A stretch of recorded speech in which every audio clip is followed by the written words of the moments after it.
Hey, this is Madeline Sklar. And Suze Cooper, and you're listening to All Things Audio.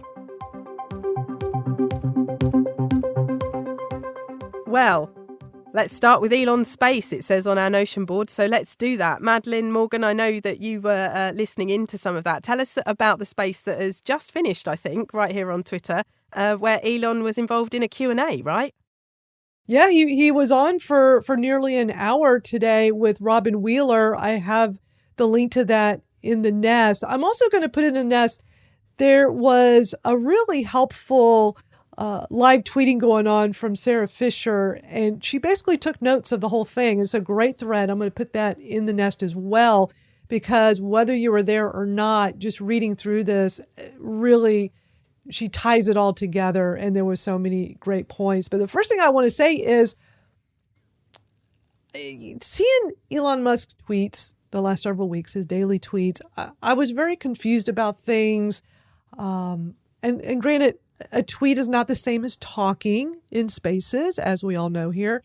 After hearing his interview, after hearing him talk about plans, I feel like things make more sense now. I don't feel like, should I be on Twitter or should I not be on Twitter? Is Twitter going away tomorrow? Is Spaces still going to be here?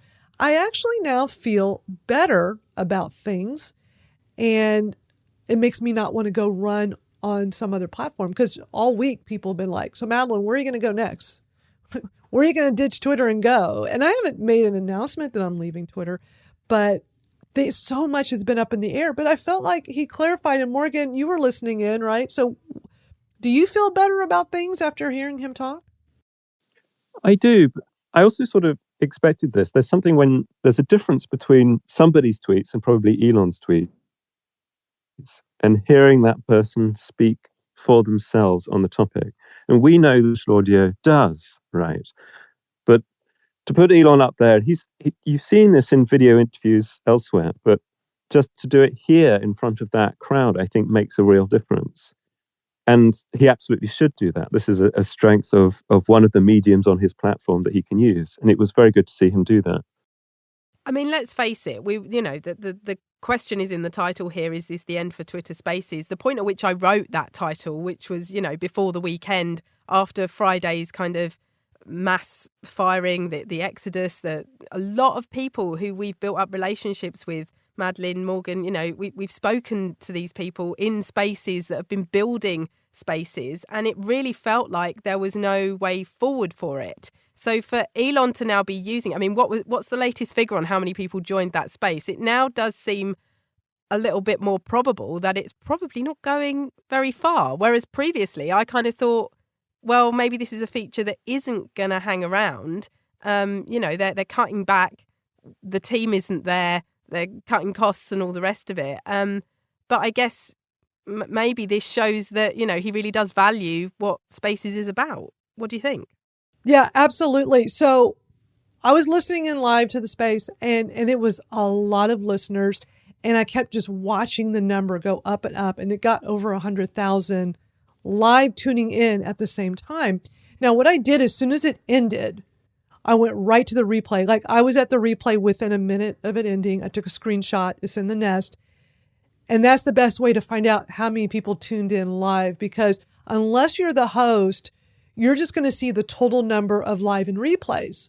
And of course, the longer after a room ends, then the higher the replay count can start going up.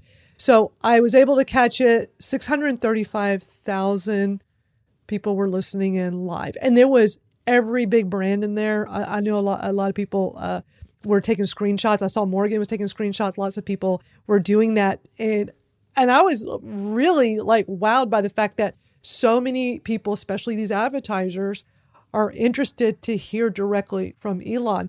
Now, when you go to Robin Wheeler's tweet with this Q&A, it is currently, as of right now, 838,000 tuned in. So that's now adding in all the replays. So that's a lot of people who tuned in, and it shows you the power of Twitter Spaces. And I feel very strongly in saying that Spaces is not going anywhere. I mean, this really shows the power of it, and that he's using it to get his message across. Yeah, absolutely. And Morgan shared that screenshot, didn't he, of all the different, I mean, they're huge brand names in there. Like, where have these brands been? We've all been doing this for like 18 months, 2 years now. Where you all been? We were waiting for these big branded spaces that we were talking about. I mean, this was a Q&A that was to advertisers as well, wasn't it? Yes, it was geared for advertisers, but he did really explain a lot just in general. And you know what's interesting, just a little side note, when you're in spaces and you know how you can see like, people you follow and follow you back are right next to you in the room and as you scroll around, but it will always show you first the verified accounts of who follows you. You follow them, they follow you. And I was surprised at a couple of big brands with millions and millions of followers that follow me. And I was like, whoa, why are they so close to me next to, that it was really interesting to see that. Just a little side thing. But yeah, I was scrolling down and looking at Netflix, LinkedIn, Pinterest. So many big brands were tuning in to hear more about what he had to say. But I felt like he put advertisers at ease.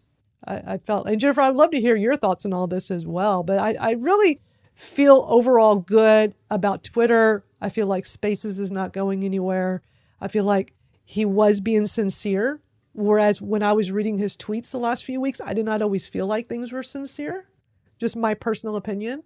But after listening to him speak, I feel completely different about the whole thing in a much positive light. I like hearing that from you, Madeline, a lot, and Morgan. So here's my question to you all. I had headphones on. I was editing podcasts. I missed the whole thing. So until at the very end, I'm like, what's happening? Something big is happening. And my question is, was this announced in advance, or was it like, we're going live and, let's see what happens and who shows up? I mean, was there advance notice, or was it just, hey, Elon's in a space talking? No, there was some notice, but it wasn't a huge amount of time. I want to say maybe just under an hour ahead of time, or maybe 30 minutes. Like, it was not a big notice. Yeah, I think Sarah Fischer got a heads up perhaps yesterday. So there's one of her tweets, the ad partners. So this was in quotes, a call that may well have gone out to the various major ad partners that they need to be there. But it wasn't, I think, made public until the last minute. And so I ask because those numbers are pretty darn impressive for last minute. Exactly. That was like one of the first things I thought of, because I pay close attention to a lot of big names, people who talk about Twitter a lot. I have a Twitter list that I'm always checking, and I didn't see anything early on. I mean, it had to have been like just under an hour before it went live. So I was like, oh, I got to be there. I got to check this out. So I was able to catch the entire thing. But I really like that there was somebody, taking notes in real time. So again, that's the tweet I put in the nest from Sarah Fischer. And it's a nice long thread. She really shows a lot of the key points, a lot of things that he was quoted as saying. So it's definitely an interesting read. And I also put, real quick, I put in the nest, in response to that tweet, there was one from Josh Olin, and I thought he made a really good point here. He said, Twitter Spaces is, I believe, the most significant single innovation to be added to a mature social platform, perhaps ever. I'm glad to see it a priority on new Twitter's agenda. Now, I don't recall seeing this as part of the agenda for the new direction of Twitter, but because of this interview with Elon and how many people showed up and how we seem to embrace using social audio, that it's not going anywhere. Yeah, and I think this is the thing, isn't it? Up until now, we've all been listening out for the buzzword. We've been waiting for Elon to say Spaces, and we haven't heard it. Let's face it, we haven't heard him categorically mention Spaces or its future or anything really about it. And then all of a sudden he shows up on it and uses it and is there for, a considerable amount of time with an awful lot of interest. And so that kind of gives it that halo effect that you think, well, surely it can't go anywhere then because, he's using it. But no one said that, and he hasn't said that. All he's been talking about really is about, expanding Twitter generally, giving us longer form audio, giving us longer video, it's all about keeping us right here on Twitter, which, as we've said before, Spaces is actually really good for, for what is essentially a micro-blogging platform, to take us back to the way back when, the minimalism on Twitter has always been kind of its beauty, certainly in terms of its tweets. I didn't like it when the character limit went up. I was one of those kind of stalwarts that was like, oh, I kind of liked that limit of having to squash my thoughts into 140 characters or whatever it was. But I get that, the longer we remain on a platform, the better that platform becomes for advertisers, and, it becomes far more appealing for what the business and the corporate side of it needs it to do.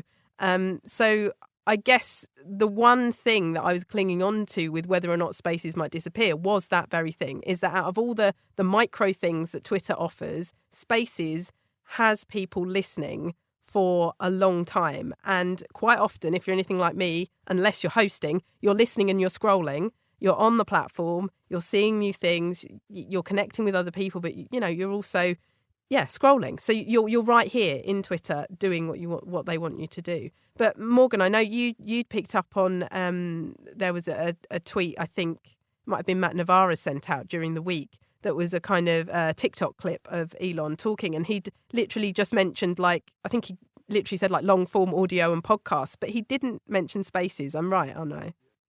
Yes. Yeah, I've obviously been looking for this too, and every time he's mentioned audio, it's always either alongside podcasts and never with the word Spaces, or it's long form video and audio. This is something that Twitter Blue subscribers will be able to upload, which for those of us who do recorded Spaces is possibly a slight eyebrow raise there. It's like, what kind of audio are you going to be uploading? Yeah, and it'll be interesting, what happens with this audio tab. Yes, quite. So this is still this is really an open question, but he has inherited, he acquired the Spaces infrastructure, and he's now using it. But and some in the audience today will have this much more closer to home, that many people on the Spaces team were let go, unceremoniously so. And there's a kind of question about what happens in terms of development now, and what does Spaces become in the mix? And I guess these were always questions for us. It's just they're slightly broader than they were. So it's here to stay, but how's this going to be added in? And the other part of that is thinking about his priorities right now. So this is something that Simon from Community said in a podcast interview recently, that we should expect that the priorities are very much about where Elon can make revenue and quickly. So what form will that take when it's applied to audio is one of our questions. I have something to add to that. One of the tweets that I put out, I don't know, a few days ago was just kind of like a thread of to the powers that be. And it was some of these features that we know and love, like Spaces, like communities, some of these amazing, the newsletter, the review newsletter that we know and love. I don't feel like they should get rid of them. I feel like they should just make them premium. If they had a choice between let's get rid of it or let's make it premium.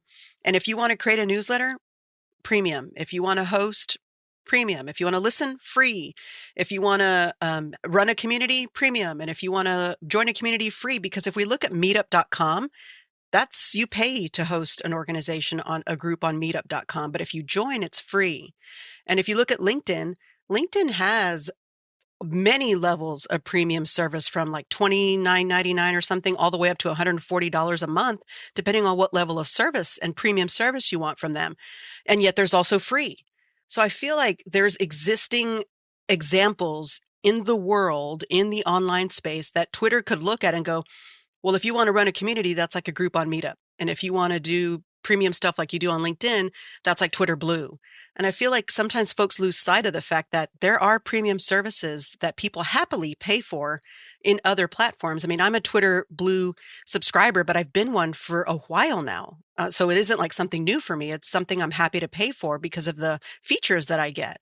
So I feel like sometimes folks lose sight of that. And it's just my own thought, my own opinion, which, take it or leave it. No, I feel the same way.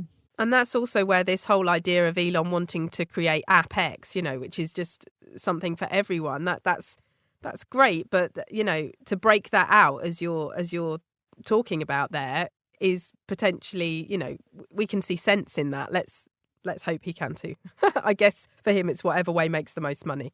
But yeah, I mean, let's roll back a little bit because, prior to today, I think the biggest shock for me was watching those people, those lovely people that we've spoken to in Spaces who have built this amazing tool for us, one by one, say goodbye on Friday. Madeline, I mean, I don't know about you, but I was really quite emotional about everything that happened at the end of last week.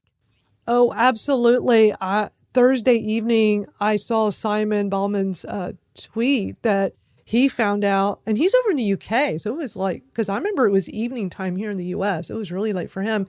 And the way he found out, because it was, I guess, before the emails went out, that he was locked out of the company's Slack in his email. And I felt so bad for him. And he was running Twitter communities. He was doing the community for Twitter communities and overseeing communities. And he was so well liked and so well known and so passionate about his work. And I was shocked. And then when we heard about Danny Singh being let go, and he has done a tremendous job with Spaces, and he's just been there for us and listening to us all this time as we all started off as beta testers with Spaces. So it made a lot of us very nervous, rightfully so, that thinking, okay, Spaces is probably going away. Why are they getting rid of the team?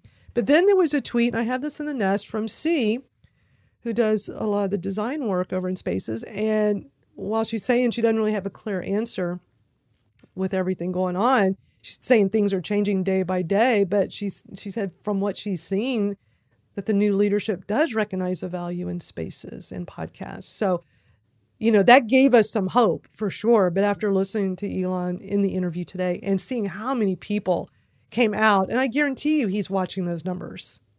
And we're really close to 1 million listens. So that's got to count for something. Absolutely. And I mean, the next tweet that we've got here that we were going to share is actually about the Spaces feedback community. Morgan, this was one of yours. Obviously with no team there, it was a Spaces team, right, that were really fielding that community. So do we know what's going to happen with that as yet? Morgan, have you got any insights? No, unfortunately not yet. It's still very much in limbo. So again, this is a sad story, but the three moderators for the official Spaces feedback community no longer work for the company, or at least, I mean, I believe that the employment contract isn't actually terminated for a couple of months. So technically they do, they're just not allowed to do anything. So that community is headless right now. And it looks like much is true of the High Communities official community as well. Not all of them there, I think, but many of them. Certainly Simon has gone. So there is this sort of limbo at the moment where it's not just, will this product be maintained and developed? The question is who's going to do that in the short term, and who's going to be talking and listening to us and replying to our questions right now, because it doesn't seem like there's an immediate rush to fill those posts. No, certainly not. And I mean, we've seen, I've certainly seen at least one community that's kind of trying to usher people off of Twitter and perhaps onto a different platform as well. Do you think we can expect a bit of an exodus from other communities as well? I don't know. I mean, I guess, like, one thing is there's the uncertainty at the moment right now. And you might wonder, well, look, do I invest much of my time building a community where I don't have confidence in the roadmap? And we have Elon tweeting today one thing which might, in one sense, I think this is great, that he's willing to try things and drop them very quickly if they don't work. But that's also instability too. On the other hand, we have everybody tweeting now about trying out other networks, like going back to Mastodon. And I feel like my hunch is that this is a short-lived thing, that there is uncertainty, but people come back. So I guess long-term bullish, but there is real uncertainty now. If you are building something sure. here. And I think as well, while we're not sure what's going to happen, potentially all of these strands, as Jennifer was saying there, could be packaged up into whatever Twitter Blue is going to look like in future, whatever it means to be verified, blue checked, whatever it's going to be called. I mean, that was the quickest thing in Twitter history, surely. Didn't we have official as a tag earlier today, and then literally hours later that was pulled? Did that happen, or did I not? Did I miss that? No, that happened. I mean, they're trying things and changing it back. At one point, I think it was last week or over the weekend, when I went into my Twitter Blue, because like Jennifer, I've had Twitter Blue for a while. I am willing to pay to have these extra features, but it only costs $2.99 a month. Now we know that's gone up to $4.99, but now the new thing with Elon is $8 a month. So it'll be interesting to see with these features. But what they did at one point is when you logged into your Twitter Blue, it mentioned you're now verified, but there was no blue check mark. And I went into manage subscription that still showed $2.99. It did not give me an option for this new $8. But what I've noticed as of today is that people I know who are verified are now getting the notification to pay the $8, the $7.99 a month, to get this new verification. But then I saw there's so much to look at, Suze, because then you got Jane Wong, who is like, she has it, and she says if she stops it, it'll go back to her old blue check mark. But with this new Twitter Blue, she has the new check mark. But she also said in her tweet, it doesn't look any different. So you could not really tell the difference. So that's a little confusing, I think, because we can look at a verified account and not know at the moment which it is. But we've been hearing about this new grayed out way that's going to be the official account, which makes sense. But we're so used to the blue check mark being the way to know this is a verified account, this is who they say they are, whereas that's going to go out the window and be more of you're a verified Twitter Blue and you pay the money. And with that, you're supposed to get less ads. You're supposed to get more relevant content, which could be very worth paying for. But plenty of people will say, okay, that's great and all, but when you're used to a free platform and all of a sudden the platform charges, you don't want to pay for it. And I know that's how a lot of people are going to think. They're going to be like, why would I pay for this? It's been free all these years. And I just wonder how that democratizes stuff. Like Elon's sort of saying, this is supposed to be the world's town hall or whatever. How is that equal for people if actually you end up with people who have paid a certain amount getting a different service and, their tweets being prioritized over other people's? And how does that level the playing field? And I'm sure I've seen him somewhere having said that or being quoted as saying that. I'm not sure how that works. I mean, Jennifer, Morgan, what are your thoughts on the whole check mark and the payments? I want to talk a little bit about what Madeline said, where when something is free and all of a sudden it switches to paid, that people don't want to pay. At one time, meetup.com was free. And then they started charging $20 a month if you were the organizer. Now it's up to $30 a month. At one time, LinkedIn didn't have premium. It was just free. And then they started offering premium. It didn't mean that the free stuff went away if I wanted to just be there. So I feel like, yes, the democratization part, to address what you're talking about, it becomes a challenge if you're running your group and you're in a country where they don't have Twitter Blue. Then all of a sudden that becomes a problem. I feel like they need to address that. Because if I'm running a community or I'm a Spaces host and I'm in a country that's not part of the Twitter Blue operational piece, all of a sudden I'm left out in the cold, and that's not right. So I feel like phase one may be just this phase, but they really very quickly need to address phase two for all the people in the countries that don't have Twitter Blue access yet. There's got to be something they can do to level that playing field. That's such a great point. Yeah. Yeah. I mean, it's kind of trend going on at the moment. There's the weakness in the ad market, plus some major kind of systemic changes, particularly around Apple's ad tracking transparency policies, which mean that there are many tech companies at the moment that are struggling after a 13-year boom and introducing forms of direct revenue or subscription revenue, recurring revenue, to offset the variability or the weakness in the ad market. So we're seeing this in many different places. And I do think there's also another part of this the famous Twitter line, I can't believe this website is free. Well, at some point you sort of take that literally, that we all get a great deal of value from this.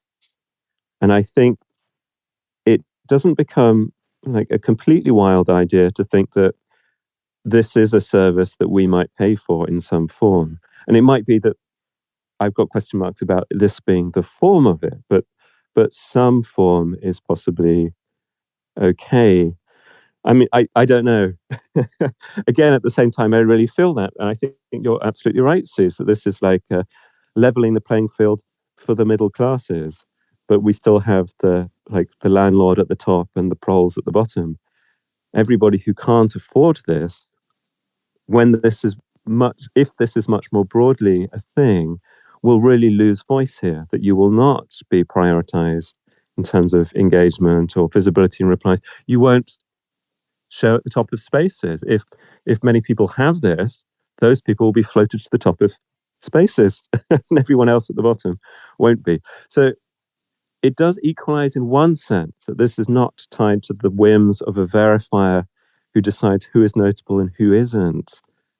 You can just pay for it. But in other ways, there is still a kind of a class or a caste system here of a different kind. That's such a good point, Morgan. I mean, I know in his interview, he talked about this $8 a month to help reduce the bots and the trolls, but it's not going to completely stop it. And it is going to cause people that can't afford this to get these extra services, to do these things that Elon's talking about. So these are all really great points. And I feel like we're still in this wait and see because we're still not 100% sure where this is all going.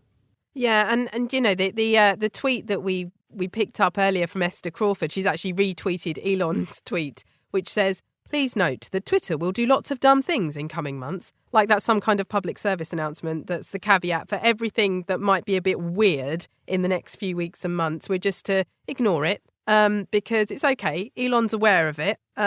He knows it's going to be a bit dumb. There's going to be some strange stuff. He says we will keep what works and change what doesn't. But, you know, I'm not sure how long our patience holds out with things. And I think, as you say, the uncertainty, there needs to be a bit of leadership, a bit of understanding.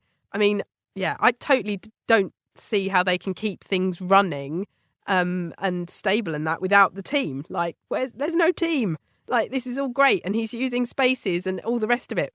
But there's no team. Like, sorry, but it is actually on fire behind you. You know what I mean? Exactly. Right. Well, so what about the fail well? I mean, do we bring that back? I mean, I think that might be a hoot because for those of us who have been on Twitter from the very beginning, the fail well was very, very real. We were so accustomed to it. It just became part and parcel of, fail well. And it was common. It was so common. And you go to Plurk. You would go to Plurk or you'd go to Facebook. Right. And so is this the new thing, right? Where we're going to see that kind of fail well-esque type situations where we're like, now we're going to Facebook, now we're going to LinkedIn, now we're going somewhere else, and then we'll come back. Because we're still here. Madeline and I, who were here from those early days, are still here, even through all of that chaos. I feel like there's, yes, chaos that's going to happen. Elon is admitting it. We all know it's going to happen because there's no team, as Suze mentioned. The majority of the team that helped all this happen is gone. But I feel like, I mean, I don't know. I feel like I'm still going to stick around to see what happens. I've got my popcorn. I'm ready to roll and see what happens. Yeah, I'm the same. I feel like the risk profile changes here somewhat. That the kind of character who's going to do well in this new, but you have to have a high level of risk tolerance because things are going to change quickly. But that said, there's also, I think, a lot of opportunity here. So, I mean, the two things that Simon was mentioning in the podcast was, look, you should look for products that directly drive revenue to the company. Okay, that's going to be one of Elon's two main priorities. But the other one is products where users pay other users and the company takes a cut. So you're going to have to start thinking about, well, look, given what comes down the pipe here, how can I do things that are really of value where other users on the platform are prepared to pay me for what I do or even subscribe to what I do? The other part of this is, which we got somewhat in Elon's talk today, is he wants this to be a place where content creators broadly on the internet will not just come and tweet about the thing they do on YouTube, but will literally upload their video here. And this will be a competitive place in terms of the kinds of revenue they can make, equivalent to places like TikTok or YouTube. That's very good if you're that kind of creator, but it also means that everybody here has to up their game, because if Elon stuff goes well, those people will be over here too. That's kind of an exciting prospect, and it would mean that this place grows quite a lot. But if you're thinking about being a creator here, it's probably time to get very serious about that. Very true. I'm going through now, and I am actually. We've got lots of speakers. We did have other news that we were going to cover today, and if you pick up the Twitter moment, there will be a few links in there for various things that are happening on Clubhouse this week. But this is the topic of the moment. It's the topic of the title, and we've got a fair few people that have requested the mic. Peter, I hope I might be saying your name wrong there. Please do correct me. Hello, welcome to the All Things Audio space. What are your thoughts? Hi. Very important, timely conversation. Just a premise about me. I know Morgan personally from Clubhouse.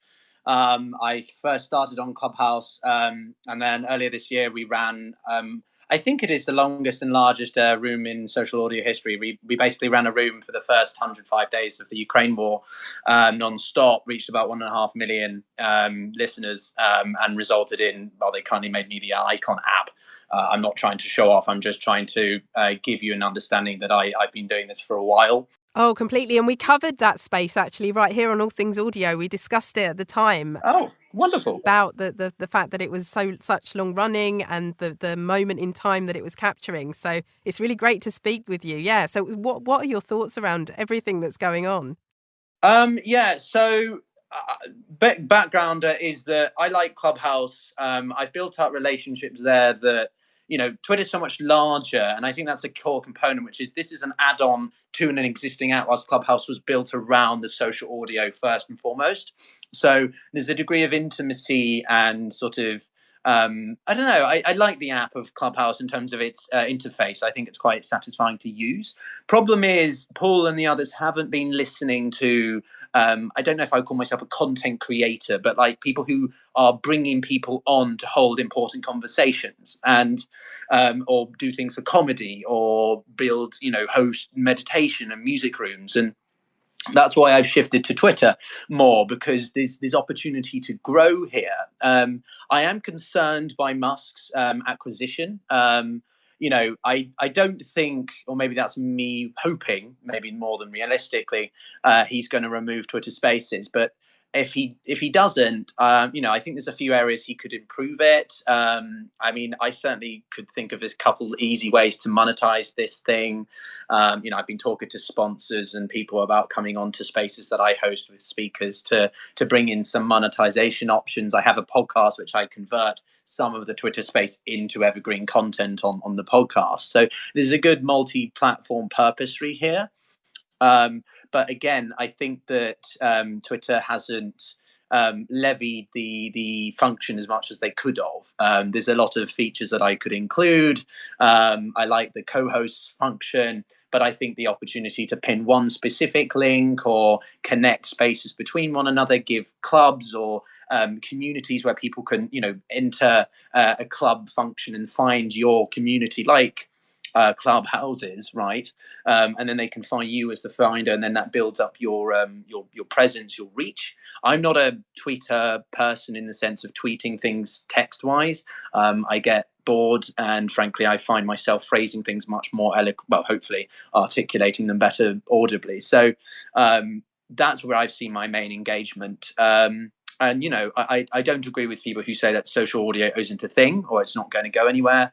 Clearly, it has its place. It's not going to, usurp video or YouTube and text-based formats. But I think it's a very important delivery method, and you can see that from organizations like Human Rights Watch or activist groups. I'm mainly in the field of geopolitics and stuff. So I know not everyone's cup of tea, but for that kind of area where you're bringing awareness to what's going on in Iran or Ukraine, it's so powerful and so easy to convey messages really quickly. So I hope that we see some positive things coming out of this, and maybe for people who want to be able to monetize, that there are some streamlined methods being created as well. But yeah, I'll land there because I could go on for ages. But thanks for this for the space. Yeah, thank you for being here and sharing your thoughts. We love hearing from our listeners, and it's such an interesting topic to be discussing today. I do want to mention, I went to look back to see how many listeners have now tuned in to the Elon Q&A. It is at 900,000. It's in the nest. He did a Spaces Q&A earlier this afternoon. I'll put the tweet back in the nest. It's in the nest, but it's more towards the beginning, but I'll put it back in. So it's easier to find. There is a recording. It was about an hour long, very insightful, and currently 900,000 total have tuned in, which is, so before the end of today, we're going to be at 1 million listens, which I think says a lot about Spaces. All right, we've got a bunch more speakers. Next up is George. Hey, George. Hey, how are you? I share you, Madeline's reassurance from Elon today. I think we got schooled in the difference between voice and tweets. His tweets have been a little flaky. A lot of his tweets are, what the hell does he mean by this? Is this guy sincere? I think his sincerity came through today, at least for me. I'm vastly reassured. And I'm reassured by, we've already mentioned this tweet about we'll do a lot of dumb things. I applaud that experimental attitude. And I think there's going to be a lot more of it. And what he said was the important thing is not to make mistakes, but he said agility is the key to the whole thing.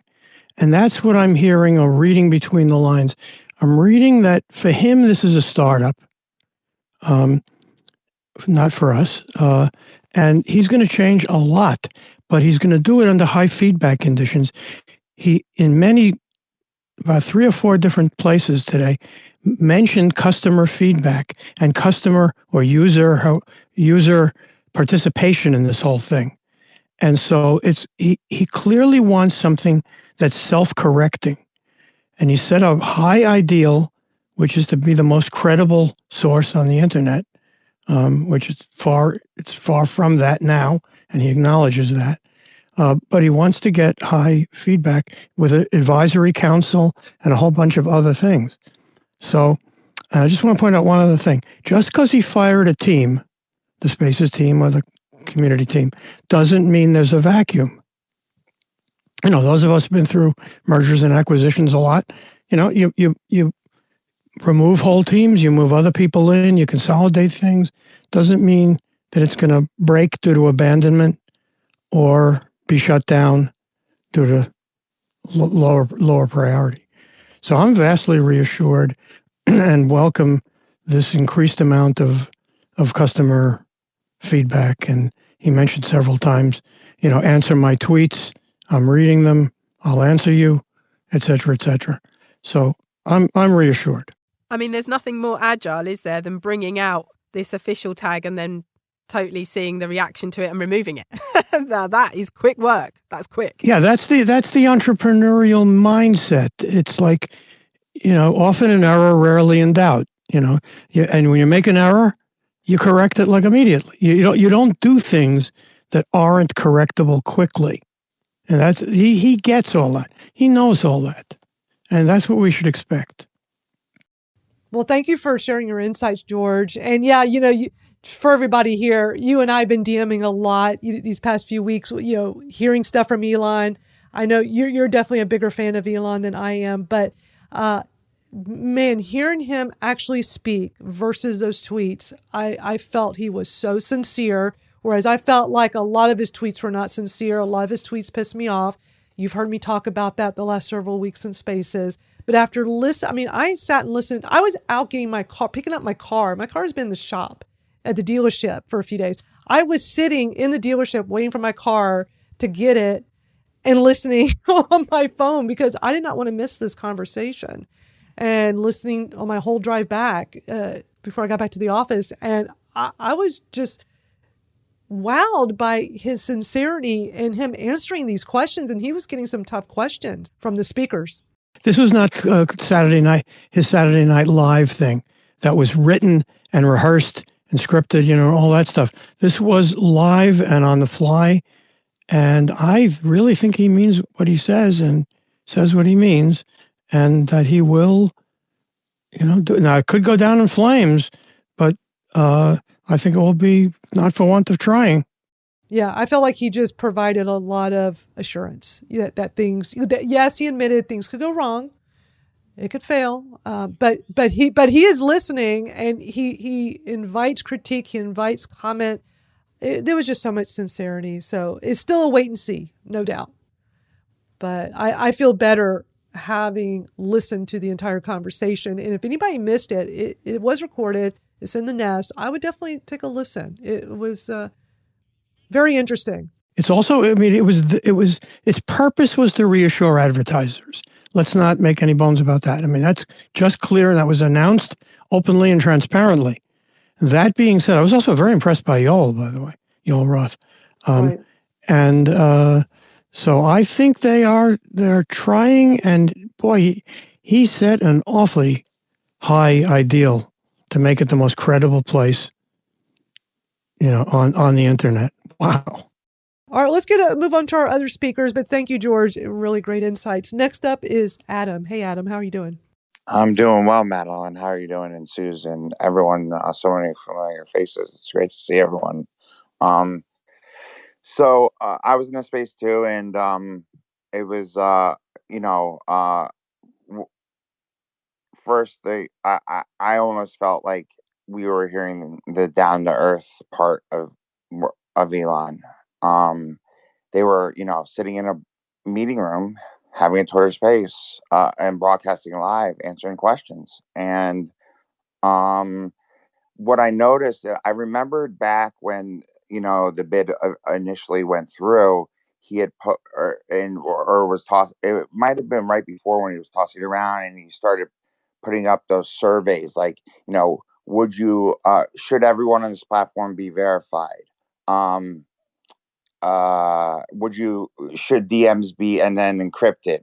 A lot of, but like, so I think he was addressing a lot of those, because those surveys that he posted had millions of responses, and overwhelmingly, he's listening to the users of the platform, and whether that be the consumer or the advertiser that's paying to have their ad. And he's definitely for freedom of speech, but he said that doesn't mean if something's said that like essentially like it will be very quiet. Like I was very glad when he said you're not going to see anything like next to an ad. Like he addressed it. He addressed hate speech. He addressed just so many different things. We were all in there, so not to go over it, but it we really saw the down to earth version of him, and agreed with George on Yo Roth, his goal of keeping everything up and running, and then and Elon's candidness of saying like, I just got the keys last week, tomorrow, like, is the way he said it. And the platform is losing, is $4 million approximately per day, $1 billion plus per year. So something has to be done immediately. So he is taking the Silicon Valley, which in the entrepreneur route of, fail fast. If but without failing, you don't have innovation. You have to try everything. And he said, I might be completely wrong. I was just so like, he was so honest about it. So I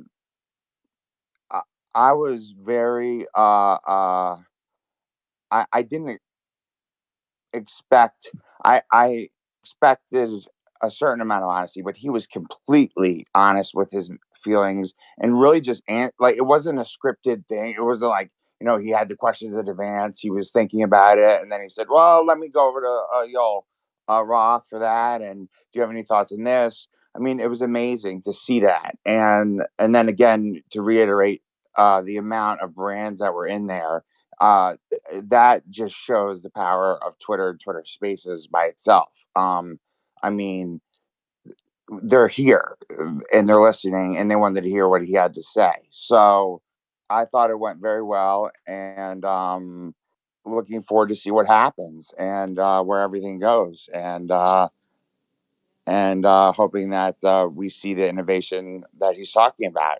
Another major thing that I think is going to be coming will be, the data and privacy of everything.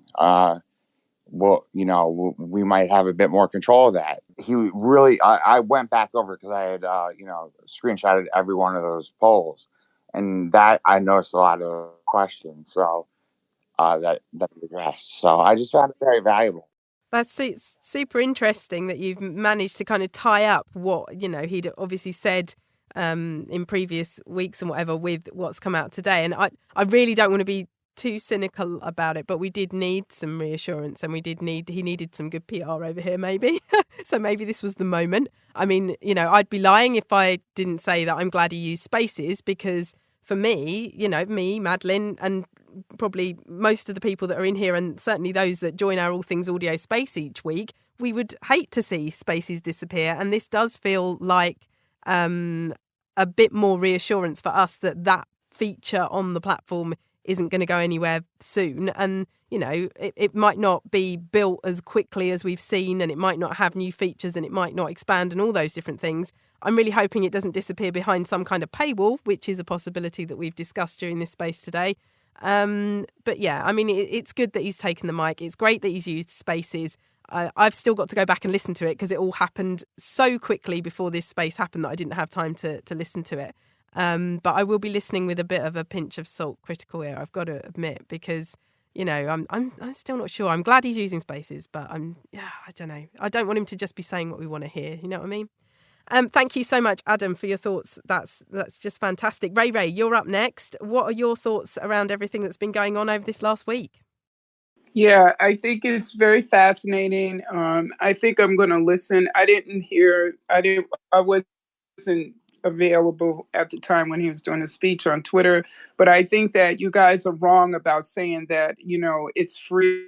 We're giving information to them, and they're not, even if you're paying $8, you still give me extra information. Maybe they don't say it, but they are getting data from us. They just are. So I don't believe anything is free when it comes to social media. They make you believe that, but it's not true. I don't know why they do that, but it's not true. They're using us, and they don't want to be, he doesn't want to be you. He wants to use us and us pay him for using us. That's how I feel. I'm Ray. Thanks.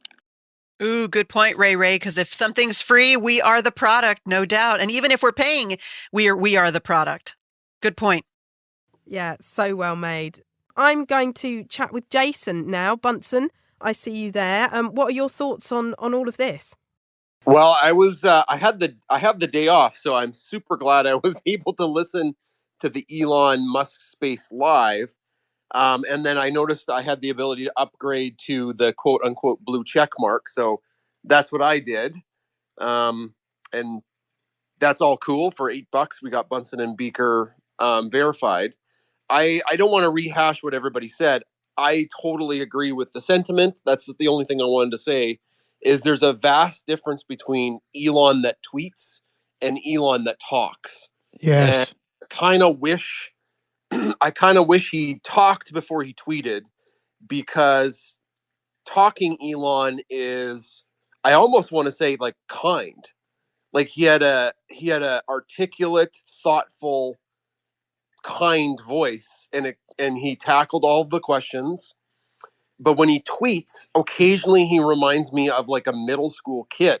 And I'm a teacher, and if I gave a middle school kid a Twitter account, I kind of feel like they'd come up with kind of the similar stuff that Elon was coming up with. So it definitely caused people to get a little leery, and that's probably why that space was so important. It was damage control for all of the brands that maybe wanted to abandon ship because they're super concerned with what was going on with Twitter. So kudos to Elon. I think he probably calmed down the waters a bit.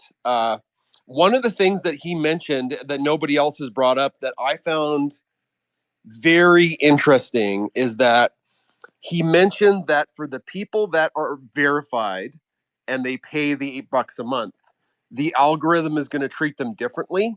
And the analogy I think he made in the space is that if you aren't verified, your tweets may become like the spam in your spam folder in your Gmail account. And I mentioned this in another space I was in just a few seconds ago. I never check my spam folder.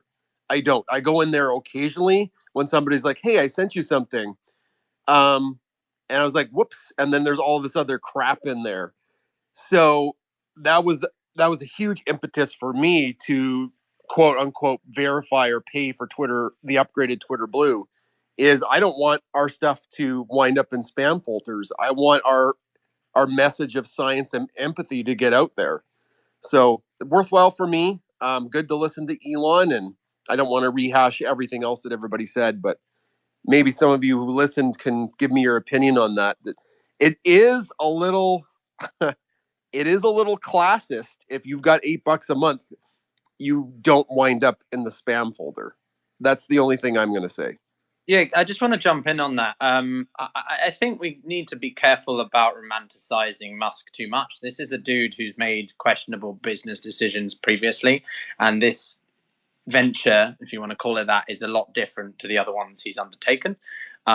Equally, Spaces is very different to the actual core crux of Twitter, and he may not see that it's worth putting in a bunch of time to expand the features or opportunities with it when he wants to improve Twitter as a whole. So you may not see very much happen at all, or he may reduce the support and the focus that is on it even as it stands. So, things get worse before they get better.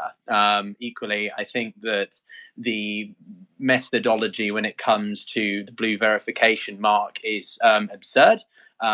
You've basically switched from one form of elitism, i.e. via whether or not you've got access to specific qualifications, to basically whether or not you have enough money to pay, which I don't think is a very clever method. And equally, I was looking at one stream yesterday which was talking about how his suggestion, or other people's suggestion, I think I retweeted it, of adding an official, like underneath your name or your tagline, would sort of be a supplement to the blue tick as well. So blue tick is for those who are part of the subscription service, and then if you're official public figure, celebrity, government agency, whatever it is, has an additional official underneath it, which is all well and good, but it kind of defeats the purpose of the verification badge in the first place then. So what's the point? And you might as well just offer other ways. If you want to monetize the Twitter areas, there's other ways to go about doing it than simply, if you want to be seen as a verified voice, paying your way through.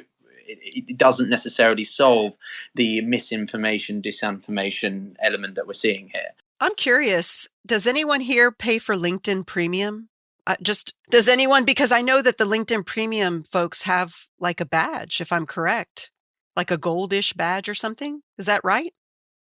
I think they have like a yellow shield. A yellow shield. So isn't that, and to some extent, show that they are paying for additional features and additional services and probably get things that those of us who aren't, me, I'm going to raise my hand, is not paying, probably doesn't get? I probably don't get as much reach as they do, I'm thinking. I don't know for a fact, but I don't think I'm getting the kind of reach that someone who's paying $140 a month or $29.99 a month is getting. And let's do that comparison. The $29.99 a month at a minimum up to $140 a month compared to $8. Yeah, but the distinction I'd make there is that LinkedIn is for networking and business explicitly, whilst Twitter is also social and just sort of chatting with people. So I think targeted, if that makes sense. This is George. I think that the check mark is going to provide an additional screening method for Spaces. I think it's very relevant to Spaces, because Elon went into some detail about how the $8 means that you have to have a bank account, you have to have a credit card. some spam bot's not going to go get 1,000 credit cards.